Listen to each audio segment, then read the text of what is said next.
La cellulite touche environ 9 femmes sur 10. Elle survient peu importe l'âge. La cellulite est souvent le premier phénomène beauté pour beaucoup de femmes. Tout un tas de solutions existent de nos jours, plus ou moins efficaces bien sûr. Bonjour, c'est Jérémy. Dans cette vidéo, nous allons voir comment agir en profondeur et durablement sur la cellulite avant de se diriger vers des solutions cosmétiques plus ou moins naturelles. Les facteurs qui entrent en jeu pour l'apparition de la cellulite sont assez nombreux et la réaction de chacun de ces facteurs sera différente entre une femme et une autre. Comme premier facteur, on va retrouver les œstrogènes, cette hormone féminine sécrétée par les ovaires. Deuxième facteur, c'est l'excès de poids qui va favoriser le stockage des graisses et donc qui va participer à l'apparition de la cellulite. Troisième facteur, c'est l'âge. Lorsque l'on prend de l'âge, la qualité de la peau varie. La peau devient plus fine, elle devient moins souple, moins élastique, etc. Je ne vous fais pas de dessin. Tout ça va aider à développer la cellulite. Comme autre facteur, on retrouve la grossesse, la ménopause, une hygiène de vie adaptée, etc. etc. Il y en a pas mal. Alors, le champ est très vaste. Les hommes sont globalement moins touchés, seulement 2%. Car la morphologie est différente.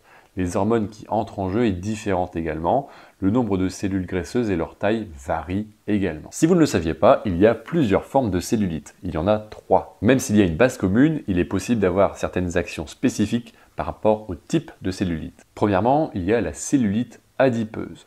On l'appelle plus facilement la culotte de cheval. C'est une cellulite qui n'est pas douloureuse. Elle est là parce qu'il y a un stockage des graisses dans les cellules.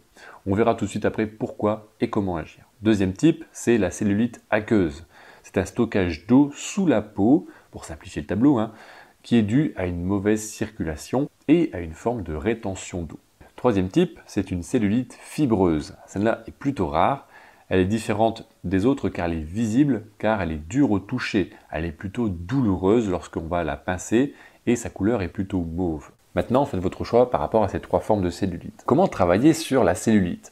On va revenir à notre première forme, la cellulite adipeuse ou la culotte de cheval. Le stockage des graisses dans les cellules est dû à une alimentation qui est riche en graisses et à un manque d'activité physique. C'est très arbitraire ce que je viens de dire là, mais c'est globalement ce que l'on constate.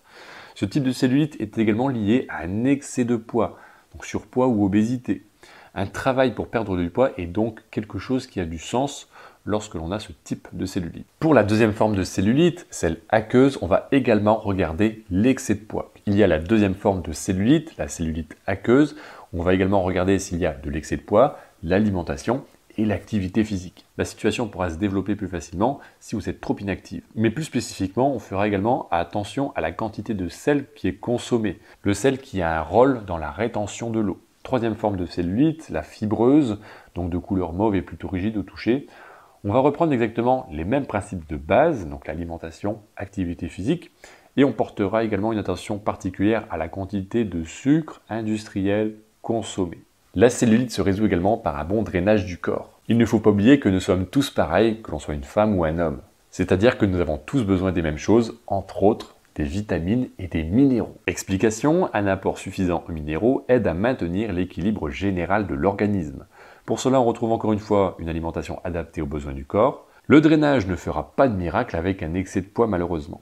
La priorité est d'agir au cœur de la situation, ce qui permet d'avoir de vrais résultats à long terme. Il y a également d'autres solutions. Je ne parlerai pas des solutions cosmétiques car ce n'est pas mon expertise, mon champ d'application. Je ne peux pas juger de l'efficacité des produits qui peuvent être utilisés. Par contre, quelque chose me dit que ces produits cosmétiques ne vont pas agir sur les causes racines de notre souci. Et donc même en appliquant toutes les formes de produits possibles, si l'on ne perd pas suffisamment de poids, si l'on ne fait pas ce qu'il faut par rapport à notre bien-être et à notre hygiène de vie, les résultats seront forcément limités. Comme autre idée accessoire, on a les tisanes drainantes par exemple, certaines plantes qui vont être consommées régulièrement. On peut utiliser également certaines huiles essentielles ou encore la gémothérapie pour donner un petit coup de pouce. Généralement et assez curieusement, les solutions accessoires sont préférées à tout ce que j'ai raconté depuis le début de cette vidéo où il faut vraiment agir sur le cœur du problème et sur ce dont nous sommes faits. Alors pourquoi c'est plus facile de mettre un produit sur soi plutôt que d'agir vraiment au cœur du problème? Parce que ça nécessite moins de changements. C'est un raccourci, on achète un truc, on pose ou on boit et on attend un résultat. Souvent peu efficace à long terme et pouvant devenir coûteux aussi à long terme. Pour éviter de développer trop de cellulite, le plus efficace est d'agir sur soi.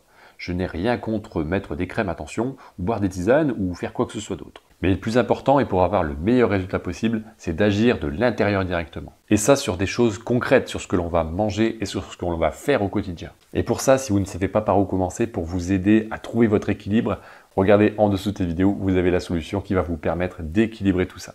Regardez en dessous de cette vidéo, vous avez la solution qui va vous permettre de trouver cet équilibre. Merci d'avoir suivi cette vidéo. Posez-moi vos questions en commentaire si vous en avez. On se retrouve bientôt pour un nouveau sujet. Portez-vous bien et à bientôt.